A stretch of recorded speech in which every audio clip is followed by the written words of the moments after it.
So my name is Joe. I'm one of hundreds of thousands of people who are sexually abused every year in detention centers within our country. In 2008, I was sent to prison. I was not expecting to get raped. I thought I knew how to protect myself. I was wrong. I never expected to be raped. No one does. The rapes were completely destroying, emotionally, physically, in every way. I did report it. I know that not everyone feels safe enough to report it. But after multiple cries for help, I was finally given the help that I needed. I was one of the lucky ones. I'm here to tell you that sexual abuse can happen to anyone, but it doesn't have to. This video will go over information that can and will help you stay safe, and how to get the help if you really need it. I know this is a difficult and awkward thing to talk about, but what you're about to hear is important information about your rights, so please pay very close attention. Hello, I'm Captain John Johnson with the Miami-Dade County Corrections and Rehabilitation Department, and I'm pleased to be part of this project by the PREA Resource Center. And I'm Bo Smith, a staff member at Just Detention International and a former inmate and PREA peer educator. In this video, Captain Johnson and I are going to talk about your safety and your right to be free from sexual abuse. This is the law, and it's common sense too. Sexual abuse is illegal anywhere, and it applies to incarcerated people as well. The Prison Rape Elimination Act of 2003, or PREA, called for national standards to prevent, detect, and respond to sexual abuse in confinement. The final PREA national standards, which were released in 2012, apply to confinement settings, including the one you're in right now. Shortly, we're going to talk more about PREA, but first, let me talk about 3 key points that will come up a lot during this video. First, your facility has zero tolerance for any sexual abuse or harassment. That's inmate against inmate or staff against inmate. This means that no sexual abuse or harassment is tolerated, ever. Second, anyone who is sexually abused has the right to report it privately and safely, and this facility offers many ways to make a report. Third, if you are abused, you can get assistance from the facility's medical and mental health staff. You can also get assistance from trained rape crisis counselors who work in the community at no cost to you. This care is available whether or not you file a report. Also, in this video, we're going to use the term inmate to refer to anyone in confinement, including detainees and residents.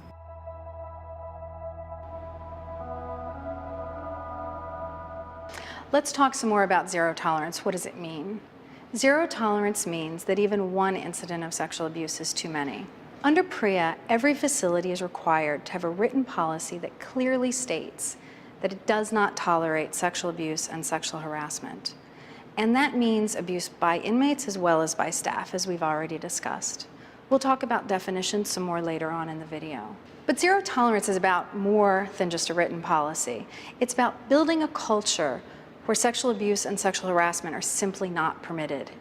It means that inmates and staff understand what sexual abuse and harassment are and how to detect it. It means that inmates and staff are able to report safely, that perpetrators are held accountable, and that leadership takes every single case of sexual abuse and sexual harassment seriously. Bottom line, sexual abuse and sexual harassment are not tolerated at this facility. No matter what you may have done, sexual abuse and sexual harassment are not part of the penalty.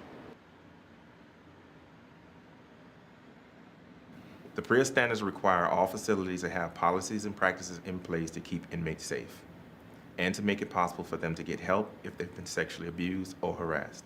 Facilities must make housing decisions to keep inmates safe. If you are sexually abused, you can get free medical treatment and counseling. And remember, the standards cover inmate against inmates and staff against inmate sexual abuse. So far, we've been using a lot of terms and phrases like sexual abuse, sexual harassment, sexual staff misconduct, but what's it all mean? And how's it different? So here to help me is Matthew, a former inmate and PREA peer educator. Sexual harassment is repeated and unwanted sexual advances, requests for sexual favors. It can be comments, gestures, or actions degrading or disrespectful remarks about someone's body parts or their sizes, and obscene languages or gestures. If another inmate constantly makes comments about how your body's appearance is when you're undressing or taking a shower, that could be considered as sexual harassment. Sexual harassment also includes insults or negative comments about someone's sexual orientation or their gender identity. If a staff member calls a transgender woman a he, she, or makes rude or sexual comments about someone that's gay or someone whom they think is gay, that would definitely be considered sexual harassment. Now let's move on to sexual abuse. Sexual abuse is any sexual activity that is not wanted or agreed to. Inmates can never agree to sexual activity with staff. Sexual abuse involves penetration of one person by another without consent. This includes penetration of any of your body parts by someone else's body parts or objects. But that's not all. Sexual abuse involves intentional touching, either directly or through clothing, of your private parts, but this excludes contact that's incidental during a physical altercation. Abusers can be inmates, staff, volunteers, or contractors. If your cellmate touches you while you're sleeping, or if you're heavily sedated by any sort of medication, that would definitely be sexual abuse. Abusers may trick, coerce, or pressure someone by threats of violence or other harm. When a new inmate arrives at a facility, they don't usually have money for commissary, or their money hasn't followed them from a previous institution. So another inmate will offer to provide them with commissary or even tobacco as a favor. But then later on down the road, they'll demand payback, and knowing that you cannot pay with money, they'll demand sexual favors instead. In addition, the law states that inmates cannot, under any circumstances, consent to any sexual activity with a staff member. So any time that a staff member and an inmate engage in sexual activity, it is considered sexual abuse. It is illegal, even if an inmate thinks that it's in a romantic relationship. During a pat search, if an officer presses his or her body up against you, or touches you and makes comments about how your body feels, that would definitely be staff sexual misconduct. Also, there's something called voyeurism. Voyeurism is when a staff member invades your privacy by watching you shower or use the toilet or dress and undress when it's not part of their job duties. And because staff members should never undress in front of you, it is always staff sexual misconduct when a staff member exposes their private parts to you. The legal term for agreeing to sexual activity is consent.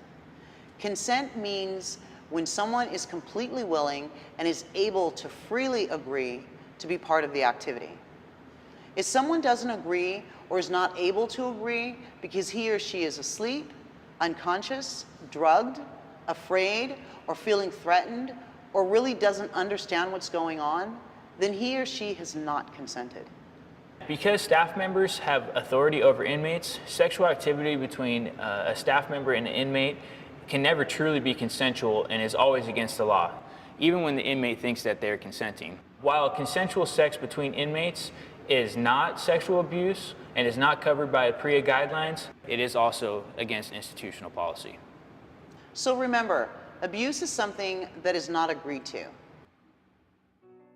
The National PREA Standards Definition section defines sexual abuse of an inmate by another inmate as contact between the penis and vulva or penis and anus, contact between mouth and penis, vulva or anus, penetration, intentional touching. Sexual abuse by a staff member against an inmate is described as contact between the penis and the vulva or the penis and the anus, contact between the mouth and any body part with the intent to abuse, arouse, or gratify sexual desire. Penetration, contact intended to abuse, arouse, or gratify sexual desire.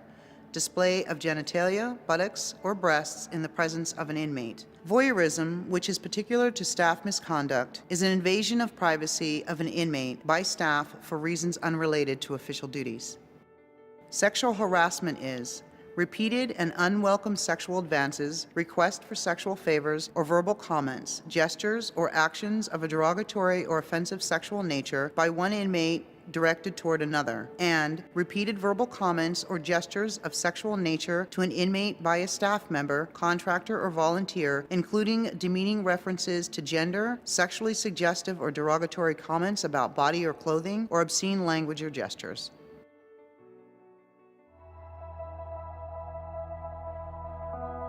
I want to be clear about something. Sexual abuse is never the victim's fault, period. But it's important for us to discuss some common sense things you can do to stay safe. Stay away from gambling, drugs, and alcohol. Contraband items and illegal activities can often be used to set up sexual abuse. Be careful about lending or borrowing anything. This is true with staff or other inmates. When a staff member gives you favors or breaks the rules for you, that should be a red flag. But what happens if you want to report an incident of sexual abuse? I know that reporting sexual abuse isn't easy and it can be really frightening. No one wants to talk about this. You might feel ashamed or embarrassed, and that can make it difficult to ask for help. You might be afraid because the abuser threatened you with what might happen if you tell, and it can be a big deal to be labeled a snitch. Many people who've been sexually abused are worried that they don't know what will happen if they report, and you might be afraid that no one will believe you. After going through something as traumatic as sexual abuse, it's a normal reaction to try and protect yourself. Some of the ways you might do that are by avoiding people or places, staying quiet, and keeping to yourself. We can't promise to know exactly what will happen if you report the abuse, but we can try to give you some idea. As Christine just mentioned, deciding whether or not to make a report of sexual abuse or harassment is not an easy decision for anyone. Under the PREA standards, you have the right to report sexual abuse or harassment privately, through multiple channels, and without the threat of retaliation. You also have the right to receive free medical and mental health care after you make a report. Let's talk a little bit more about how to make a report. Any time that you tell a staff member, contractor, or volunteer about sexual abuse or harassment, that is considered a formal report. Under the PREA standards, you do not have to use the standard formal grievance procedure to make a report. Again, the standards require that you would have multiple ways to do that. You might also feel more comfortable asking to speak with medical or mental health staff and asking them for help in making a report. A family member, friend, or other person outside of the facility can also make a report for you. This is called a third-party report. This facility must have information for you that's always available through inmate handbooks, posters, and other written materials. You'll receive more information after the video about how to make a report both inside the facility and outside the facility. When I was an investigator at a California state prison, it was my job to take every report of sexual abuse and sexual harassment seriously. The same is true for the staff at your facility where you are located. If you report it, you have the right to know the outcome of the investigation. If you do not wish to give a report or give the abuser's name, you still have the right to medical and mental health treatment. So how can you get medical and mental health care after you've been sexually abused? According to the PREA standards, inmates have the right to get free emergency medical care and counseling. Medical services might include a medical forensic exam to collect evidence and to provide you with care, treatment for any injuries you might have, and medication to prevent pregnancy and sexually transmitted infections, including HIV. Mental health services might include being able to talk to a confidential rape crisis advocate from the community, getting to see mental health staff at your facility, and information and referrals for follow-up help, including from organizations outside your facility. Again, this care will be provided to victims at no cost. And facilities have to make sure that inmates can have reasonable communication with these groups as confidentially as possible. Medical and mental health care are available regardless of whether or not you report the abuse. Remember, every incident of sexual abuse must be taken seriously, and it's your right to safely and privately report this abuse and to get any help that you might need.